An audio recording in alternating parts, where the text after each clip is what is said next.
नमस्कार दोस्तों आज के वीडियो में हम सोल्व करने वाले हैं मैथ का एक वायरल क्वेश्चन। और दोस्तों क्वेश्चन हमारा ये है कि 6/2 फिर ब्रैकेट है, ब्रैकेट के अंदर है हमारा 1+2 और दोस्तों इसे हमें सोल्व करना है। तो दोस्तों मैं आपको बता दूं कि इस सवाल को सोल्व करने के लिए हमें यहाँ पर चाहिए बोर्डमास का नियम। ये जो सवाल है ये हल होगा बोर्डमास के नियम पर। अब दोस्तों सबसे पहले तो हम ये जानेंगे कि बोर्डमास का नियम क्या होता है, उसकी फुल फॉर्म समझेंगे, उसके बाद इस सवाल को हल करेंगे। तो दोस्तों आपसे निवेदन है कि वीडियो को पूरा देखना। ये वीडियो देखने के बाद आपकी इस प्रकार के सवाल में कोई भी दिक्कत रहने वाली नहीं है, तो प्लीज वीडियो को पूरा देखना। तो दोस्तों हम समझेंगे बोर्डमास, BODMAS, बोर्डमास रूल यानी बोर्डमास नियम। अब दोस्तों हम समझते हैं बोर्डमास की फुल फॉर्म, BODMAS, बोर्डमास। दोस्तों इसके अंदर बी का मतलब होता है ब्रैकेट, BRACKET, ब्रैकेट। ओ का मतलब होता है ऑफ, डी का मतलब होता है डिवीजन, एम का मतलब होता है मल्टीप्लिकेशन,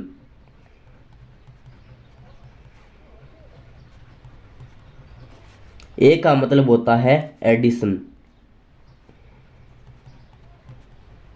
और एस का मतलब होता है सब्ट्रैक्शन। तो दोस्तों बी का हिंदी में मतलब होता है कोष्टक, ब्रैकेट का हिंदी में अर्थ होता है कोष्टक।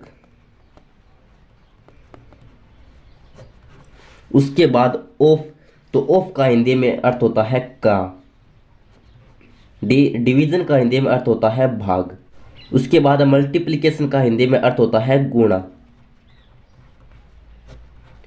और एडिशन का मतलब होता है जोड़ और सब्ट्रैक्शन का मतलब होता है घटाव। अब समझते हैं दोस्तों कि बोर्डमास होता क्या है। तो दोस्तों बोर्डमास रूल ये कहता है कि अगर किसी सवाल के अंदर जोड़, घटाव, गुणा, भाग, कोष्टक इस प्रकार ये सभी साथ में आ जाए, घटाव, गुणा, भाग, कोष्टक इस प्रकार सभी साथ में आ जाए, सभी संक्रियाएं, तब दोस्तों काम आता है हमारा बोर्डमास। क्योंकि दोस्तों अगर सभी साथ में आ जाती है तो हमें ये नहीं पता चलता है कि यहाँ पर सबसे पहले किसको हल किया जाएगा। तो दोस्तों यहाँ पर काम आता है हमारा बोर्डमास रूल। और बोर्डमास रूल ये कहता है कि अगर किसी सवाल के अंदर अगर ब्रैकेट आया है तो सबसे पहले ब्रैकेट हल होगा, सबसे पहले ब्रैकेट हल होगा। और दोस्तों ब्रैकेट भी तीन प्रकार के होते हैं, कौन कौन से? तो ब्रैकेट हमारे होते हैं तीन प्रकार के। पहला होता है हमारा बड़ा ब्रैकेट, ये होता है बड़ा ब्रैकेट।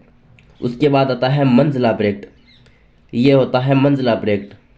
उसके बाद आता है छोटा ब्रैकेट, तो ये होता है छोटा ब्रैकेट। इस प्रकार यहाँ पर ये हमारा छोटा ब्रैकेट है। तो दोस्तों बोर्डमास रूल कहता है कि अगर किसी सवाल के अंदर ब्रैकेट आया है और साथ में अन्य जोड़, घटाव, गुणा, भाग आए हैं तो सबसे पहले ब्रैकेट हल होगा। ब्रैकेट में भी तीन होते हैं, बड़ा ब्रैकेट, मंझला ब्रैकेट, छोटा ब्रैकेट। ये है बड़ा ब्रैकेट यानी बड़ा कोष्टक, ये मंझला और ये है हमारा छोटा कोष्टक।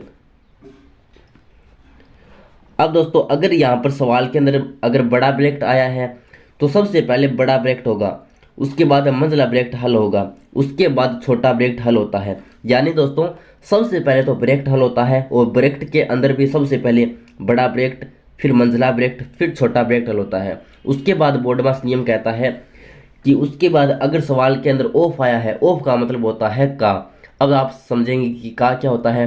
तो दोस्तों जैसे हम सवाल देखते हैं कि 5 का 10% निकालो, तो यहाँ पर का मतलब होता है ऑफ, 5 का 10% निकालो, तो वहाँ पर आता है हमारा का। तो 2 नंबर पर हल होता है का, और का की जगह हम क्या करेंगे, का को हटाकर हमें गुणा का निशान लगा देना होता है। 2 नंबर पर का हल होता है अगर सवाल के अंदर आया है। और का को कैसे हल करेंगे कि का को हटाकर उसके जगह हम गुणा का निशान लगा देंगे। जैसे हम जानते हैं कि 5 का 10%, तो हम क्या करते हैं, 5 का को हटा देते हैं और का की जगह गुणा का निशान लगा देते हैं। तो वही नियम यहाँ पर है। तो अगर किसी सवाल के अंदर ब्रैकेट आया है तो सबसे पहले ब्रैकेट हल होता है। ब्रैकेट के अंदर भी सबसे पहले बड़ा ब्रैकेट, फिर मंझला, फिर छोटा। उसके बाद अगर कहीं पर का आया है तो का को हटाकर गुणा का निशान लगाया जाता है। उसके बाद हल होता है डिवीजन, 3 नंबर पर हल होता है डिवीजन। अगर सवाल के अंदर भाग आया है तो 3 नंबर पर हल होगा हमारा भाग। उसके बाद अगर गुणा का निशान आया है तो होगा गुणा हल। उसके बाद हम जोड़ और घटाव में कोई भी हल कर सकते हैं, इन दोनों को एक साथ कर सकते हैं, इनमें कोई दिक्कत नहीं है। तो जो उसके बाद हम जोड़ और घटाव को हल करेंगे। तो ये होता हमारा बोडमास का रूल कि अगर किसी सवाल के अंदर ब्रैकेट और भाग गुणा इस प्रकार ये सभी एक साथ आए हैं तो सबसे पहले ब्रैकेट हल होता है, फिर ऑफ यानी का निशान हल होता है, उसके बाद डिवीजन यानी भाग, उसके बाद गुणा, उसके बाद जोड़ घटाव कुछ भी कर सकते हैं। और ब्रैकेट के अंदर भी सबसे पहले बड़ा ब्रैकेट, फिर मंजिला, फिर छोटा ब्रैकेट। तो ये होता है दोस्तों हमारा बोडमास का नियम। तो इस सवाल के अंदर भी बोडमास का रूल लागू होगा। अब सवाल क्या है, सवाल है हमारा कि 6 भाग 2 फिर है ब्रैकेट 1+2। अब दोस्तों बोडमास के नियम के अनुसार हम क्या जानते हैं कि सबसे पहले ब्रैकेट हल होता है। तो दोस्तों यहाँ पर हम देखते हैं कि ब्रैकेट तो है यहाँ पर, लेकिन यहाँ पर सिर्फ एक ही ब्रैकेट है, वो भी छोटा ब्रैकेट है, तो वो कोई दिक्कत रहने वाली बात नहीं है। अगर यहाँ पर बड़ा ब्रैकेट होता, मंजिला होता और छोटा होता तो सबसे पहले बड़ा हल कर लेते, फिर मंजिला, फिर छोटा, लेकिन यहाँ पर तो सिर्फ छोटा ब्रैकेट है। तो हम क्या करेंगे, सबसे पहले तो ब्रैकेट को हल करेंगे। तो 6 को तो ऐसा कैसा लिख देंगे, भाग को ऐसा कैसा लिख देंगे, 2 को भी ऐसा कैसा लिख देंगे। अब ब्रैकेट को हल करेंगे तो ब्रैकेट के अंदर हमारे पास 1+2 यानी ये हो गया 3।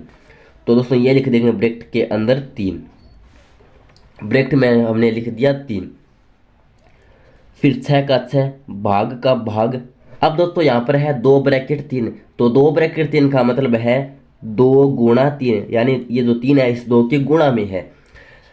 अब दोस्तों हम जानते हैं, अब यहाँ पर आ गया भाग और गुणा। अब हम जानते हैं कि सवाल के अंदर सबसे पहले ब्रैकेट हल होता है, उसके बाद अगर ऑफ आए तो ऑफ हल होता है, उसके बाद अगर भाग है तो भाग हल होता है। तो यहाँ पर गुणा और भाग दोनों, भाग और गुणा दोनों है, तो सबसे पहले भाग हल होगा। तो 6 भाग 2, 6 भाग 2, तो यानी हमें 6 के अंदर 2 का भाग देना है, और 6 में अगर 2 का भाग देंगे तो ये जाएगा 3 बार, यानी 6 में 2 का भाग 3 बार जाता है, तो ये आ गया 3। तो 6 में 2 का भाग देंगे तो आ गया 3, फिर गुणा का गुणा और 3 का 3। अब 3 को 3 से गुणा करेंगे तो 3 तिया 9। तो इस प्रकार दोस्तों हमारा इस सवाल का आंसर आता है 9, जो कि हल किया है मैंने बोडमास के नियम के अनुसार। तो दोस्तों इस प्रकार इस सवाल का सही आंसर होगा हमारे पास 9। तो दोस्तों इस प्रकार ये था हमारा आज का मैथ का एक वायरल क्वेश्चन। तो दोस्तों अगर आप इसी तरह के और क्वेश्चन देखना चाहते हैं तो प्लीज़ चैनल को सब्सक्राइब कर लीजिए, और अगर वीडियो पसंद आया तो वीडियो को लाइक कर दीजिए। आपने जब इस सवाल को पहली बार हल किया था तो आपका क्या आंसर आया था, 1 आया था या 9 आया था, वो मुझे कमेंट बॉक्स में कमेंट करके ज़रूर बताइए। धन्यवाद, थैंक्स फॉर वॉचिंग।